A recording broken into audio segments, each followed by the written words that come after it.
ഇന്ന് മെയ് മാസം 20-ാം തീയതി ചൊവ്വാഴ്ച. അമ്മേ പരിശുദ്ധമ്മേ, അമ്മേ പരിശുദ്ധമ്മേ, ദൈവമാതാവേ, കൃപാസനത്തിലൂടെ ഞങ്ങൾക്കും ഞങ്ങളുടെ ദേശത്തിനും അമ്മ മധ്യസ്ഥം തേടി തന്ന എല്ലാ അനുഗ്രഹങ്ങൾക്കും കൃപകൾക്കും ഞങ്ങളിപ്പോൾ ഹൃദയം നിറഞ്ഞ നന്ദി പറയുന്നു. അമ്മേ പരിശുദ്ധമ്മേ, ദൈവമാതാവേ, 2004 ഡിസംബർ 7-ാം തീയതി ഉച്ചകഴിഞ്ഞ് 2:30 കൃപാസനത്തിൽ സംഭവിച്ച അമ്മയുടെ പ്രത്യക്ഷപ്പെടലിനെ കുറിച്ച് തിരുസഭയ്ക്ക് സമർപ്പിച്ചിരിക്കുന്ന പഠനരേഖകളുടെ മേൽ സഭാത്മകമായ പഠനം ആരംഭിക്കുവാൻ ഞങ്ങൾ പ്രാർത്ഥിക്കുന്നു. അമ്മേ പരിശുദ്ധമ്മേ, ഭൂസ്വർലോകങ്ങളുടെ രാജ്ഞിയായ അങ്ങയ്ക്ക് ഭൗമ സംരക്ഷണത്തിനായി പ്രപഞ്ചപ്രകൃതിയെ തന്നെ തിരുസഭ പ്രതിഷ്ഠിക്കുവാൻ ഈ പ്രത്യക്ഷീകരണ വഴി ഇടയാക്കണമേ. പരിശുദ്ധമ്മേ, ജപമാല മാതാവേ, സകല കൃപാസനം പ്രാർത്ഥനകളോടും ചേർത്ത് ഞങ്ങളിപ്പോൾ പ്രാർത്ഥിക്കുന്ന ഈ കുടുംബത്തിന്റെ പ്രത്യേക നിയോഗം പറമക്കളെ.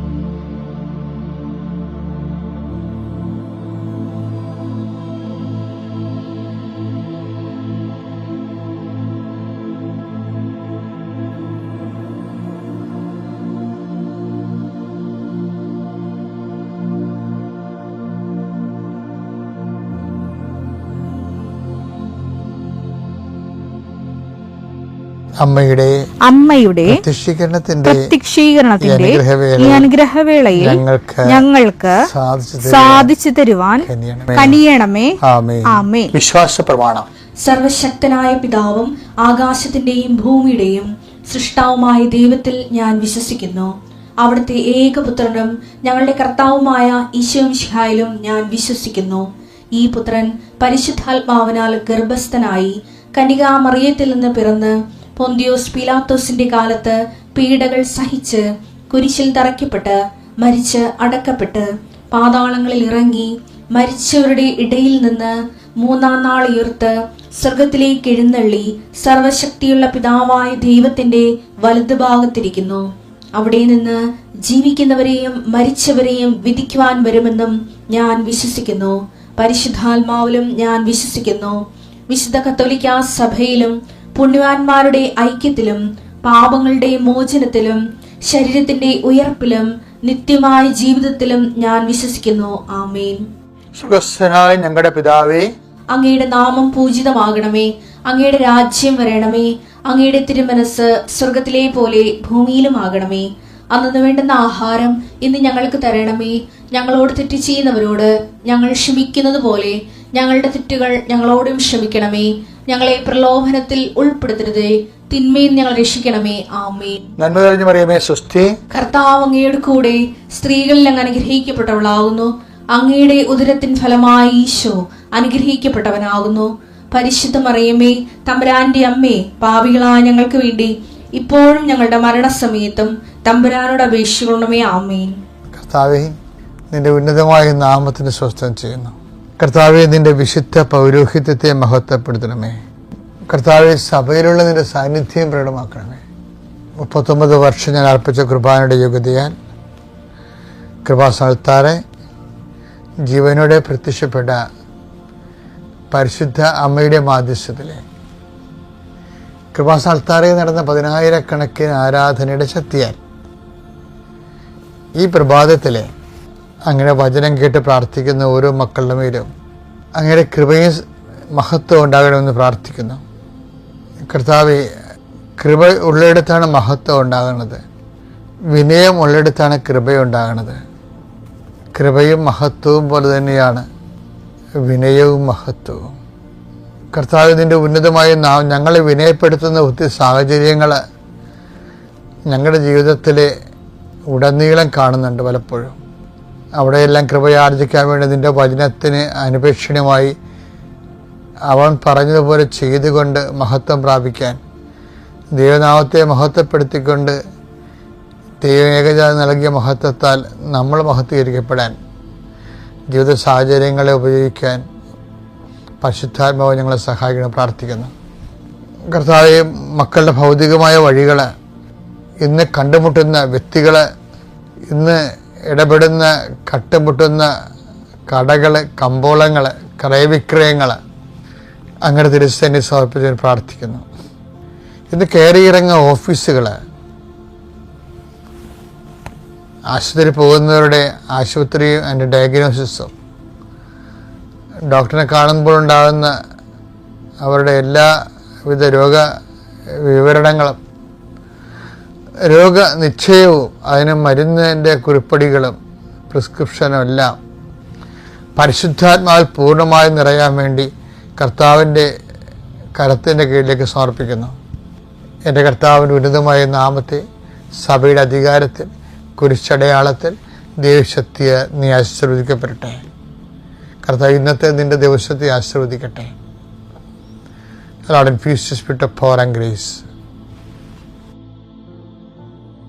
നിങ്ങളെല്ലാവരും തന്നെ, എൻ്റെ ശ്രോതാക്കൾ എല്ലാവരും തന്നെ ഉടമ്പടി എടുത്തവരാണെന്നുള്ളതാണ് എൻ്റെ ധാരണ. അപ്പം അതുകൊണ്ട് ഇടയ്ക്ക് ഡെയിലി ബ്രെഡിൽ ഉടമ്പടിയുടെ ചില അസ്ഥിവാരങ്ങളെ അരക്കിട്ടുറപ്പിക്കൂ.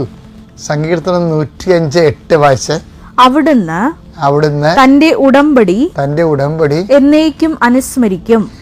ഉടമ്പടിക്ക് ഉള്ള ഒരു പ്രത്യേകത ഇതൊരിക്കലും മറന്നു പോണില്ല എന്നുള്ളതാണ്. അതാണ് ഈ ഉടമ്പടിക്കുള്ള പ്രശ്നം. നമുക്ക് 90 ദിവസം എന്ന് പറയുമ്പോൾ നമ്മളാണ് അത് 90 ദിവസം എന്ന് പറയുന്നത്.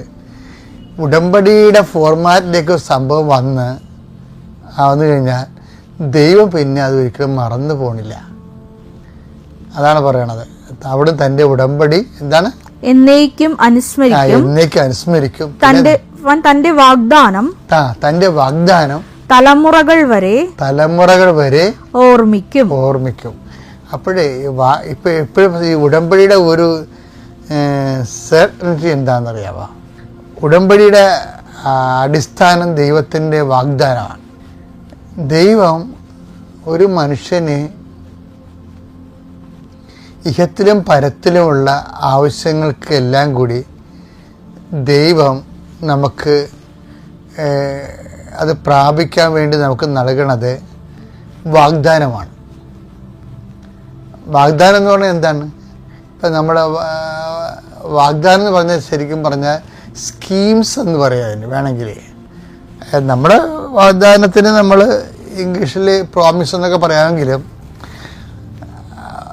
ഉടമ്പടിയുടെ ഒരു ഇക്കോണമിയിൽ വർക്ക് ചെയ്യുമ്പോൾ അത് സ്കീംസ് എന്നാണ് പറയണത്. അവിടെ സ്കീംസ് എന്ന് പറഞ്ഞാൽ ഇപ്പോൾ പഞ്ചായത്തിലെ ഇടയ്ക്ക് ഞാൻ ഇവിടെ പറയാറുള്ളതാണ്. പഞ്ചായത്തിലെ നമുക്ക് ഒത്തിരി ആവശ്യങ്ങളുണ്ട്.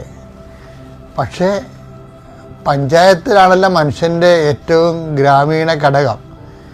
ആവശ്യങ്ങളെ പരിഹരിക്കുന്ന ഗ്രാമീണ ഘടകം പഞ്ചായത്തല്ലേ. അപ്പം ആ പഞ്ചായത്ത് തന്നെ ഒരു രാജ്യമായിട്ടാണ് പഞ്ചായത്ത് രാജ്യം എന്ന് പറയുന്നത്.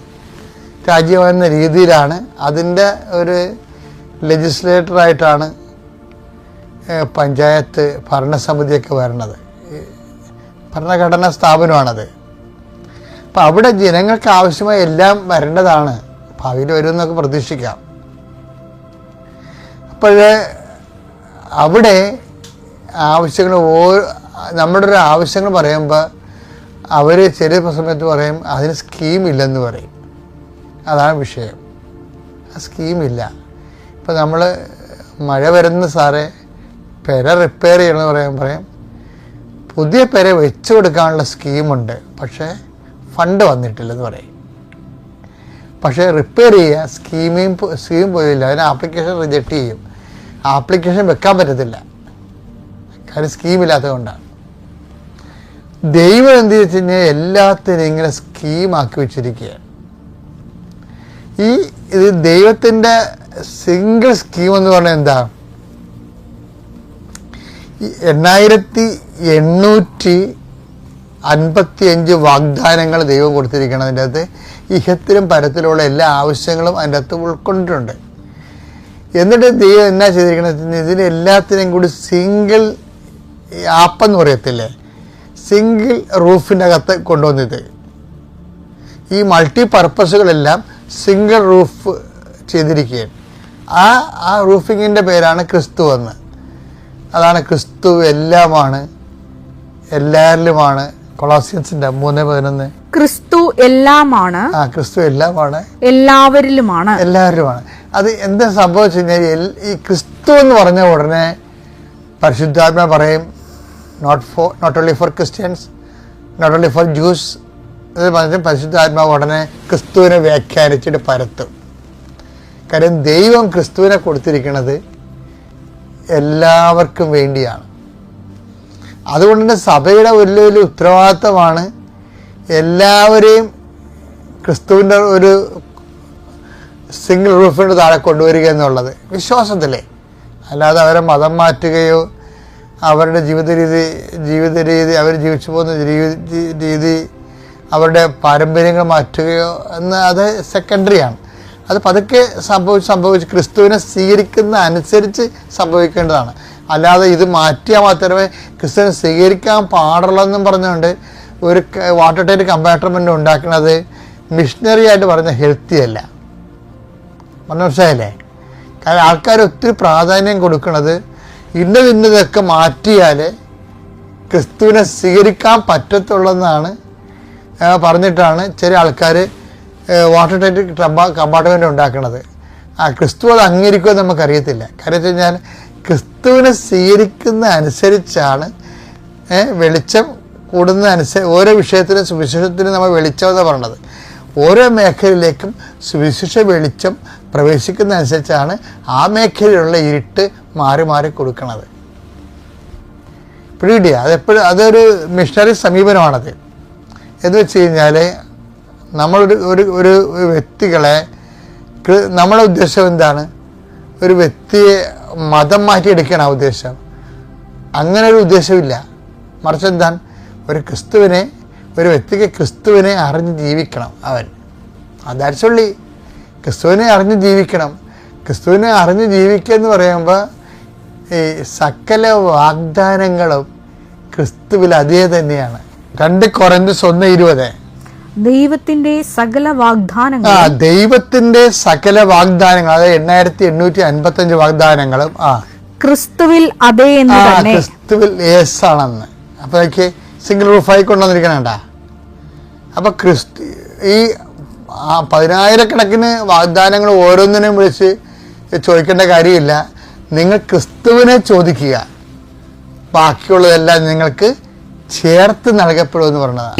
6:33 നിങ്ങൾ ആദ്യം അവിടുത്തെ രാജ്യവും അവിടുത്തെ നീതിയും എന്ന് പറഞ്ഞാൽ ആരാണ്? ക്രിസ്തുവാണത്. ക്രിസ്തു എല്ലാം മുതലേ നമ്മൾ നീതീകരിക്കപ്പെട്ടത്. നീതിയും അന്വേഷിക്കുക, ക്രിസ്തുവിനെ അന്വേഷിക്കുക. അതോടൊപ്പം മറ്റുള്ളവയെല്ലാം നിങ്ങൾക്ക് ലഭിക്കും എന്ന് വെച്ചാൽ ക്രിസ്തു പറഞ്ഞു വെക്കണം. എന്താണെന്നറിയാവോ? ദൈവരാജ്യത്തിൻ്റെ ആളായ്മയാണ് ക്രിസ്തു. ആ ദൈവരാജ്യത്തിൻ്റെ നീതിയുടെ ആളായ്മയാണ് ക്രിസ്തു. അപ്പം ക്രിസ്തുവിനെ അന്വേഷിക്കാനാണ് ഈ പറയണത്. അപ്പം നമ്മുടെ ജീവിതത്തിൻ്റെ ഓരോ അനുഭവങ്ങളും ക്രിസ്തുവിനെ കണ്ടെത്താൻ വേണ്ടിയുള്ള ശ്രമമായിട്ട്, പ്രായോഗികമായ ശ്രമമായിട്ട് നമ്മൾ കരുതിയാൽ നമുക്കൊരു നഷ്ടവും ഒന്നിനുമില്ല എന്ന് മനസ്സിലാക്കണം. ഒന്നും നഷ്ടപ്പെട്ടിട്ടില്ല. നാം മുന്നോട്ട് പോവുകയാണ്. ക്രിസ്തുവിനെ നേടാൻ വേണ്ടി ഞാൻ എൻ്റെ പിമ്പിലുള്ളത് ഉപേക്ഷിച്ച് മുമ്പിലുള്ളതിന് വേണ്ടി കുതിക്കുകയാണ്. ഫിലിപ്പി 3:13 സഹോദരങ്ങളെ, ഞാൻ തന്നെ ഇനിയും ഇത് സ്വന്തമാക്കിയെന്ന് കരുതുന്നില്ല. എന്നാൽ ഒരു കാര്യം ഞാൻ ചെയ്യുന്നു, എന്റെ പിന്നിലുള്ളവയെ വിസ്മരിച്ചിട്ട് മുമ്പിലുള്ളവയെ ലക്ഷ്യമാക്കി ഞാൻ മുന്നേറുന്നു. ഞാൻ കുതിക്കുന്നു. മുന്നിലുള്ള എന്താ? ക്രിസ്തുവാണ്. അതിനെ ക്രിസ്തുവിനെ നേടാൻ വേണ്ടി ഞാൻ വേസ്റ്റായിട്ട് കരുതണമെന്ന് പറയുന്നത്. വേസ്റ്റായിട്ട് കരുതുന്ന വിഷയമാണ് പിന്നിൽ തള്ളിയിട്ട് മുമ്പോട്ട് പോയി ഞാൻ ക്രിസ്തുവിനെ നേടാൻ വേണ്ടി ശ്രമിക്കുന്നത്. അപ്പോൾ ഓരോ അനുഭവങ്ങളിലും അതുവഴി ക്രിസ്തുവിനെ നേടാനുള്ള പഴുത് നോക്കിയാണ് എപ്പോഴും ബുദ്ധിപരമായ ജീവിത നിലപാട്. Thank you.